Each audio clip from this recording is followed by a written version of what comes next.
चलो आज आखिरकार एमएलए साहब से मुलाकात करके ट्यूबरकुलोसिस या टीबी के बारे में बात हो रही है। और हमारे गांव के बच्चों से भी मिलना हो गया और पंचायत के मुखिया से भी। लेकिन हम इनसे मिल क्यों रहे हैं? हम टीबी सर्वाइवर्स हैं जो अब टीबी चैंपियंस के रूप में कार्य कर रहे हैं। अब टीबी चैंपियंस के रूप में हम अपने गांव शक्तिनगर के लोगों से मिलकर इस बीमारी को लेकर जागरूकता बढ़ाने आए हैं और एक टीबी मुक्त समुदाय की दिशा में बढ़ने आए हैं। मैं स्वाति हूँ। मैं हूँ आसिफ। हम शक्तिनगर के टीबी चैंपियंस हैं। हम यहीं पले बड़े हैं। हम में से ज्यादातर किसान हैं जिनकी रोजी रोटी इन्हीं खेतों पर निर्भर है और हम काफी सादा जीवन जीते हैं। हमें अभी गांव में सबके साथ एक बैठक बुलाकर टीबी की जानकारी देनी है। टीबी या क्षय रोग एक ऐसी बीमारी है जिसका पूरा इलाज संभव है, पर क्या आपको पता है टीबी से हर साल लगभग 25 लाख से अधिक लोग प्रभावित होते हैं। आखिर क्यों? हमें जब ये बीमारी हुई तो हम बहुत परेशान और घबराए हुए थे।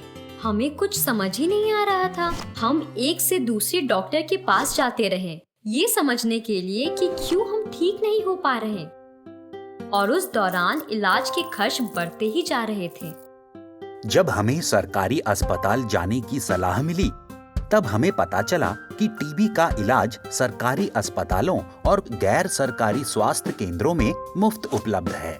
टीबी के कारण हमारे परिवार और दोस्त हमसे कैसा बर्ताव करेंगे ये सोचकर भी हम बहुत घबराए हुए थे। टीबी की बीमारी ने हमें शारीरिक, आर्थिक, सामाजिक और भावनात्मक सब रूपों से बहुत बुरी तरह प्रभावित किया।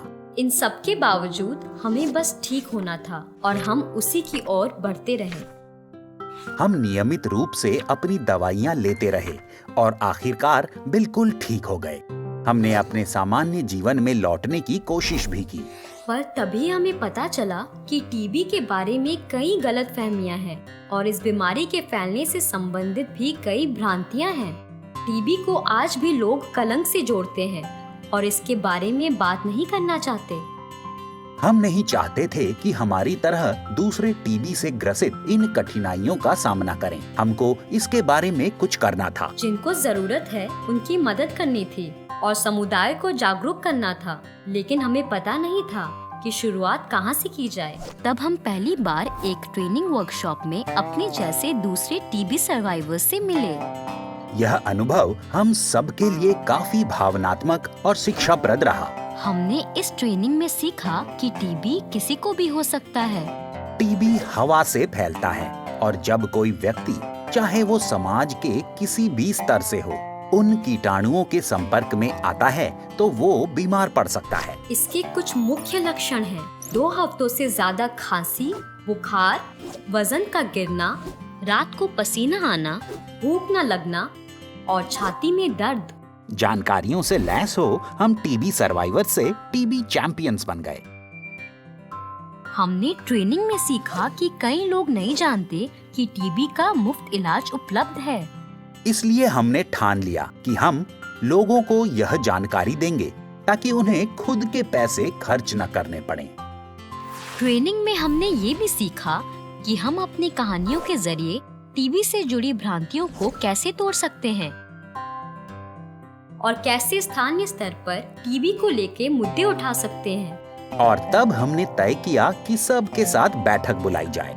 टीबी का इलाज संभव है। जब भी किसी को टीबी के लक्षण दिखे तो हमें जल्द से जल्द उनकी जांच करने में मदद करनी चाहिए। सरकारी अस्पतालों में जांच और इलाज की अच्छी सुविधाएं मुफ्त उपलब्ध हैं। महत्वपूर्ण बात ये है कि इलाज के समय बिना रुके नियमित रूप से अपनी दवाइयां बताए गए मात्रा में लेते रहें। याद रखें, जब कभी आपको ये लक्षण नजर आए, 2 हफ्तों से ज्यादा खांसी, बुखार, घटता वजन, रात को पसीना आना, भूख न लगना और छाती में दर्द, तब अपने डॉक्टर से संपर्क करें। और इस तरह टीबी मुक्त शक्तिनगर का प्रयास शुरू हुआ। हमने न सिर्फ लोगों तक सही जानकारी पहुंचाई, बल्कि हमने ये भी सुनिश्चित किया कि जिन्हें भी टीबी के लक्षण थे वे मुफ्त और अच्छी टीबी सेवाओं तक पहुँचे। आसिफ और मैं और हम जैसे कई लोगों ने साथ मिलकर देश के अलग अलग हिस्सों में टीबी सर्वाइवर्स और चैंपियंस के लिए नेटवर्क बनाया है। यदि हमें इस टीबी मुक्त भारत के सपने को साकार करना है तो हमें और भी कई टीबी सर्वाइवर्स की जरूरत है जो हमारी तरह टीबी चैंपियंस बनकर कार्य करें। हम टीबी से ग्रसित व्यक्तियों के जीवन में किस प्रकार परिवर्तन ला रहे हैं, ये जानने के लिए इस वीडियो का अगला भाग देखें। क्या आप टीबी सर्वाइवर हैं? टीबी चैंपियंस बने और इस बीमारी से लड़ने में हमारी मदद करें।